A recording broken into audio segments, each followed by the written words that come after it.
الحمدللہ رب العالمین والصلاة والسلام علی سید الانبیاء والمرسلین اما بعد اعوذ باللہ من الشیطان الرجیم بسم اللہ الرحمن الرحیم۔ دعا کرنا بھی ایک عبادت ہے، کیونکہ بندہ اس میں اپنی عاجزی کا اظہار کرتا ہے اور اللہ تعالیٰ کے حضور ہاتھ پھیلاتا ہے، اور اس کا یہ عقیدہ ہوتا ہے کہ اللہ تعالیٰ ہی معبود ہے اور وہی خالق و مالک کائنات ہے۔ دعا کسی بھی وقت کی جا سکتی ہے، مگر کچھ ایسے اوقات ہیں، ایسی گھڑیاں کہ جس میں دعا قبول ہوتی ہی ہوتی ہے۔ ہم ان اوقات کو بہت غفلت میں گزار دیتے ہیں، کیونکہ ہمیں یا تو اس کا علم نہیں ہوتا، یا یہ کہ ہم ایسے کاموں میں مشغول ہو گئے ہیں کہ جس سے نہ ہماری آخرت کا فائدہ نہ دنیا کا فائدہ۔ ہم ان قیمتی اوقات کو بار بار اپنی زندگی میں پاتے ہیں،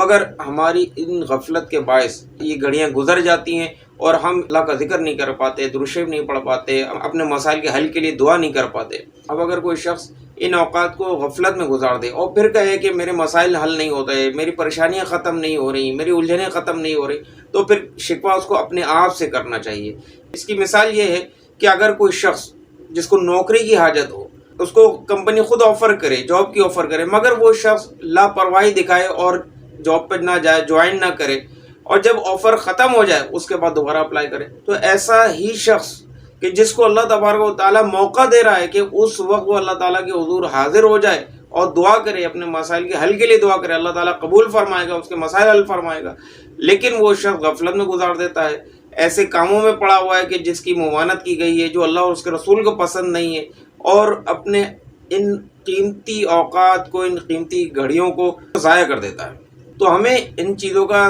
ضرور بضرور خیال رکھنا چاہیے کہ جب بھی ہماری زندگی میں یہ وقت آئے تو ہم نے اس کو غفلت میں نہیں گزارنا۔ اس ویڈیو کے اندر میں آپ کو ایک ایسا وظیفہ بھی بتاؤں گا کہ آپ اس کو پڑھیں گے تو انشاءاللہ تعالیٰ آپ اس کی جلد برکات اپنی آنکھوں سے دیکھیں گے، مگر پہلے یہ ضرور ہے کہ یہ جو میں آپ کو بیان کروں گا کہ کن اوقات میں دعائیں قبول ہوتی ہیں، ان کا ضرور لحاظ رکھنا ہے،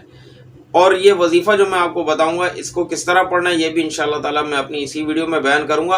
اور ایک موسٹ امپورٹنٹ چیز کہ آب زمزم جو ہم عام طور سے تبرک کے طور پہ پیتے ہیں، کہ حج عمرے پہ کوئی جاتا ہے وہاں سے آب زمزم لے کر آتا ہے، لوگ پیتے ہیں، لیکن ایک تبرک کا ذہن ہوتا ہے خالی، لیکن اس کے علاوہ بھی ایک ایسی پیاری بات کہ جو بہت کم لوگوں کو معلوم ہوگی، کہ آپ انشاءاللہ تعالیٰ اس ویڈیو کو جب سن لیں گے تو اس کے بعد آئندہ جب بھی یہ موقع ہاتھ آئے گا تو تبرک کے ساتھ ساتھ آپ یہ نیت بھی کر لیں گے تو آپ کے گھر میں بھی انشاءاللہ تعالیٰ جو خیر و برکت ہوگی، آپ کی زندگی میں بھی خیر و برکت ہوگی۔ اور یہ جو آپ کو میں بیان کروں گا یہ حدیث شریف میں بھی آیا اور بزرگان دین نے یہ بیان کیا، تو آپ ویڈیو کو شروع سے آخر تک ضرور دیکھیے کہ کہیں کوئی پوائنٹ مس نہ ہو جائے، اور اس پر عمل کیجئے، انشاءاللہ تعالیٰ آپ کے تمام تر مسائل خود بخود حل ہوتے ہوئے آپ کو دکھائی دیں گے۔ صلو علی الحبیب صلی اللہ تعالی علی محمد۔ نبی کریم صلی اللہ تعالی علیہ وسلم نے ارشاد فرمایا کہ اذان اور اقامت کے درمیان دعا رد نہیں ہوتی۔ اذان تو سب کو معلوم ہے اذان کیا ہوتی ہے، اقامت یہ کہ جب فرض نماز کے لیے مسجد میں جماعت کھڑی ہوتی ہے تو اس وقت جب مؤذن اذان کے الفاظ ادا کرتا ہے اس میں قامت الصلاۃ کا بھی اضافہ ہوتا ہے، تو وہ اس کو اقامت کہتے ہیں۔ اب اذان اور اقامت کے درمیان جو وقت ہے اس میں دعا کریں، اللہ تبارک و تعالیٰ آپ کی دعا قبول فرمائے گا۔ نبی کریم علیہ الصلوۃ والسلام نے ارشاد فرمایا بندہ اپنے رب کے سب سے زیادہ قریب سجدے کی حالت میں ہوتا ہے، تو اس پہ کثرت سے دعا کرو۔ تو جب آپ سجدے میں جاتے ہیں، نماز پڑھتے ہیں، سجدے میں جاتے ہیں، سجدے کی تسبیحات سبحان ربی الاعلیٰ پڑھتے ہیں، تو ان تسبیحات کو زبان سے ادا کر رہے ہیں، لیکن دل میں اللہ تعالیٰ سے دعا کرتے رہیں، یا اللہ میرا یہ مسئلہ حل فرما دے، میری یہ ضرورت ہے اس کو پورا فرما دے، میری حاجت کو پورا فرما دے، ہمیں دنیا و آخرت کی بھلائیوں سے مالا مال کر دے، یہ دل میں دعائیں کرتے رہیں اور زبان سے تسبیحات پڑھتے رہیں۔ رات میں ایک ایسی گھڑی آتی ہے کہ جو اس میں اللہ تبارک و تعالیٰ سے دنیا و آخرت کی بھلائی کا سوال کرے، اللہ تعالیٰ وہ عطا فرماتا ہے۔ جس کے ساتھ بھی جو مسائل ہیں، پریشانیاں، گھریلو مسائل ہیں، روزی روزگار، کاروبار کے اندر مسائل ہیں، اس وقت میں اللہ تبارک و تعالیٰ سے گڑ گڑا کر دعا کریں، دیکھیے گا انشاءاللہ تعالیٰ آپ کے مسائل حل ہوں گے۔ نبی کریم علیہ الصلوۃ والسلام نے فرمایا ہر رات جب 1/3 حصہ باقی رہ جاتا ہے، 1/3 کہتے ہیں 1/3، مغرب کا جب وقت شروع ہوتا ہے نا تو یہاں سے رات شروع ہوتی ہے، اور جب فجر کا وقت شروع ہوتا ہے تو رات ختم ہو جاتی ہے۔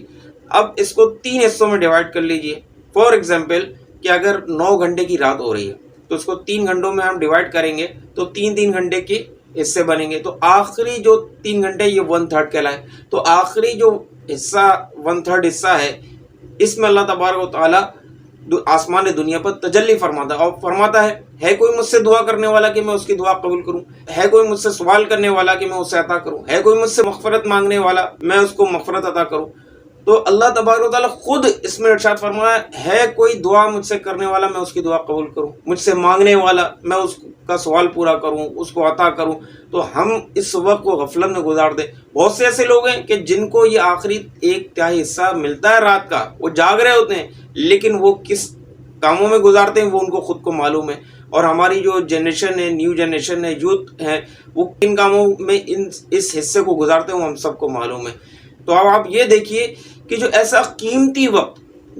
وقت ہے، اگر ہمیں کوئی معلوم ہو کہ کوئی سیزن آ رہا ہے کہ جس میں ہمارا کاروبار خوب چمکے گا اور وہ سیزن ہم ایسی ضائع کر دیں تو کیا کہنا۔ تو اب آپ یہ دیکھیے کہ ایک وہ وقت کہ جس میں اللہ تبارک و تعالیٰ خود ارشاد فرما رہا ہو کہ ہے کوئی بندہ،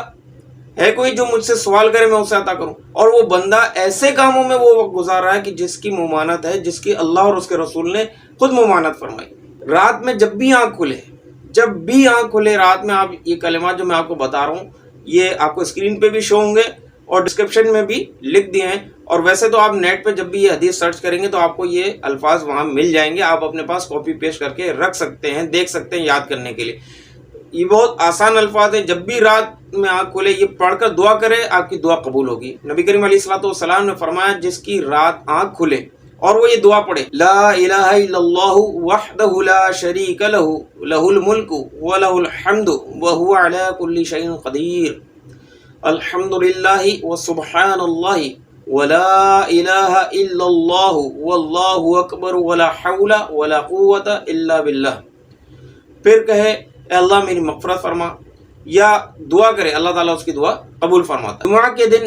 ایک ایسی گھڑی آتی ہے، ایک ساعت ایسی آتی ہے کہ اللہ تبارک و تعالیٰ اس میں دعا قبول فرماتا ہے، اور وہ بہت تھوڑی دیر کے لیے آتی ہے۔ نبی کریم علیہ الصلوۃ والسلام نے فرمایا جمعہ کے دن ایک ایسی ساعت ہے کہ مسلمان بندہ نماز کی حالت میں اسے پائے اور اللہ سے دعا کرے، اللہ تعالیٰ اس کو عطا فرماتا ہے۔ اور اشارے سے فرمایا کہ وہ وقت بہت تھوڑا ہے۔ ایک روایت میں آتا ہے کہ حضرت عبداللہ بن سلام رضی اللہ تعالیٰ عنہ نے سرکار دو عالم صلی اللہ تعالیٰ علیہ وسلم سے سوال کیا کہ یا رسول اللہ صلی اللہ تعالیٰ علیہ وسلم وہ کون سی گھڑی ہے؟ تو آپ علیہ الصلوۃ والسلام نے فرمایا دن کی آخری ساعات، یعنی جب عصر کا وقت ختم ہو رہا ہوتا ہے اور مغرب کا وقت شروع ہونے والا ہوتا ہے، وہ ساعات، وہ گھڑیاں۔ تو حضرت عبداللہ بن سلام رضی اللہ تعالیٰ عنہ نے عرض کی کہ یا رسول اللہ صلی اللہ تعالیٰ علیہ وسلم وہ تو نماز کا وقت نہیں۔ تو آپ علیہ الصلوۃ والسلام نے فرمایا ضرور، مگر جو شخص نماز پڑھے اور پھر دوسری نماز کے انتظار میں بیٹھا رہے تو وہ نماز ہی میں ہے۔ تو اب آپ یہ دیکھیے کہ جب آپ عصر کی نماز پڑھ لیتے ہیں جمعہ کے دن اور آپ کو کوئی کام نہیں ہے تو آپ بیٹھے اوراد و وظائف میں مشغول رہیں، اللہ تعالیٰ کے ذکر میں مشغول رہیں، درود شریف پڑھتے رہیں، کہ درود شریف بھی دعا ہے، اللہ تعالیٰ کے حبیب صلی اللہ تعالیٰ علیہ وسلم کے لیے آپ دعائے رحمت کر رہے ہیں تو اس کی برکات تو آپ کی زندگی میں آئیں گی نا۔ آپ اپنے لیے استغفار کرتے رہیں، مؤمنین کے لیے دعا استغفار کرتے رہیں، مسائل کے حل کے لیے اور جو بھی آپ کی جو پریشانیاں ان کے حل کے لیے، ان کے دور ہونے کے لیے آپ دعائیں کرتے رہیں، اور پھر جب مغرب کا وقت شروع ہو اس وقت تک آپ بیٹھے رہیں اپنی جگہ پہ، اور پھر مغرب کی نماز ادا کر کے آپ اپنی جگہ سے اٹھیں تو انشاءاللہ تعالیٰ وہ جو قبولیت کے اوقات ہیں وہ آپ کو مل جائیں گے۔ اور جب جہاں رحمت برس رہی ہے وہاں دعا کرنی چاہیے کہ دعا قبول ہوتی ہے، جیسا کہ نبی کریم علیہ الصلوۃ والسلام نے ارشاد فرمایا دو دعائیں رد نہیں ہوتی، اذان کے وقت اور بارش کے وقت۔ اب بارش کے اللہ کی رحمت ہے، اس وقت دعا کرنی چاہیے، قبول ہوگی دعا۔ اسی طرح جو لوگ بزرگان دین کے مزارات پہ جاتے ہیں، اولیاء کرام کے مزارات پہ حاضر ہوتے ہیں، تو کیا ہے کہ وہاں پر اللہ تبارک و تعالیٰ کی رحمت نازل ہو رہی ہوتی ہے، تو اللہ تعالیٰ سے دعا کرتے ہیں کہ اللہ ہماری اس دعا کو قبول فرما، تو اللہ تبارک و تعالیٰ ان پر اپنا کرم فرماتا ہے۔ جیسا کہ قرآن کریم میں حضرت زکریا علیہ السلام کا متعلق آیا کہ جب حضرت زکریا علیہ السلام بی بی مریم رضی اللہ تعالیٰ عنہا کے حجرے میں داخل ہوئے تو وہاں پر بے موسم کے پھل رکھے ہوئے تھے۔ آپ علیہ الصلوۃ والسلام نے پوچھا یہ کہاں سے آئے؟ آپ نے عرض کی کہ یہ اللہ کی طرف سے آئے۔ تو آپ علیہ الصلوۃ والسلام نے وہاں اللہ تعالیٰ سے اپنی اولاد کے ملنے کی، یعنی اولاد کے حصول کے لیے دعا کری، کیونکہ اس وقت آپ کے کوئی اولاد نہیں تھی۔ پھر اللہ تبارک تعالیٰ نے آپ کی دعا قبول فرمائی اور پھر آپ کے اولاد ہوئی جو حضرت یحییٰ علیہ السلام تھے۔ اب میں آپ کو وہ وظیفہ بتاتا ہوں جس کے حوالے سے میں نے آپ کو شروع میں بتایا تھا، لیکن اس کو غور سے سن لیجئے، کس طرح سے پڑھنا یہ بھی سن لیجئے، انشاءاللہ تعالیٰ آپ کو فائدہ حاصل ہوگا۔ نبی کریم علیہ الصلوۃ والسلام نے فرمایا کہ ذُنُّون یعنی کہ حضرت یونس علیہ السلام نے مچھلی کے پیٹ میں یہ دعا کی ہوں گے، یہ کلمات تھے لا الہ الا انت سبحانک انی کنت من الظالمین۔ تو جو مسلمان یہ کلمات پڑھے اور دعا کرے اللہ تعالیٰ اس کی دعا قبول فرماتا ہے۔ تو یہ جو کلمات ہیں کہ لا الہ الا انت سبحانک انی کنت من الظالمین، اس کا مطلب ہے کہ تیرے سوا کوئی معبود نہیں، تو ہر عیب سے پاک ہے اور میں ظالموں میں سے ہوں، میں گناہ گار ہوں۔ تو آپ جب بھی یہ کلمات پڑھیں، چلتے پھرتے اٹھتے بیٹھتے، کوئی تعداد فکس نہ کریں، بلکہ جب بھی آپ فارغ ہوں تو چلتے پھرتے اٹھتے بیٹھتے یہ کلمات ادا کرتے ہیں لا الہ الا انت سبحانک انی کنت من الظالمین۔ لیکن اپنے دل میں یہ بات ضرور رکھیں کہ یا اللہ میں گناہ گار ہوں، میں برا ہوں، مجھ پر رحم فرما، مجھ پر کرم کر دے۔ دل سے یہ بولتے رہیں، دل ہی دل میں یہ کہتے رہیں، اور زبان سے کیا الفاظ ادا کرتے ہیں لا الہ الا انت سبحانک انی کنت من الظالمین۔ چلتے پھرتے اٹھتے بیٹھتے پڑھتے رہیں، آپ دیکھیں گے کہ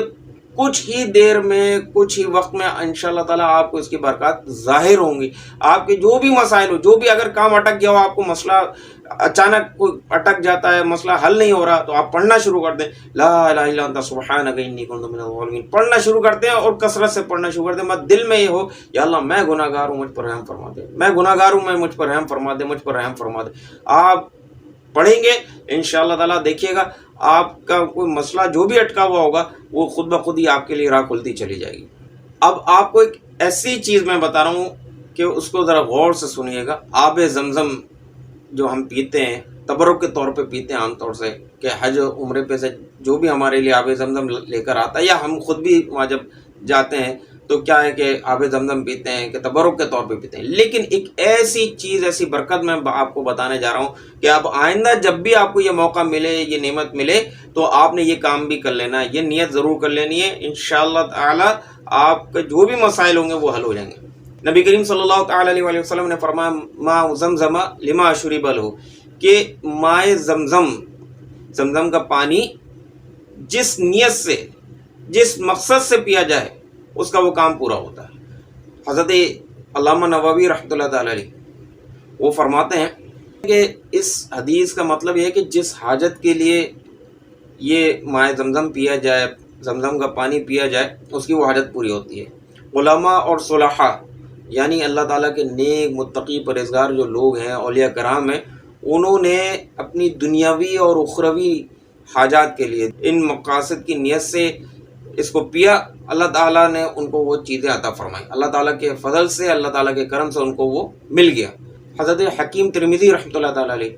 یہ بہت بڑے بزرگ ہیں، اللہ کے ولی ہیں، تصوف میں ان کا ایک بہت بڑا مقام ہے،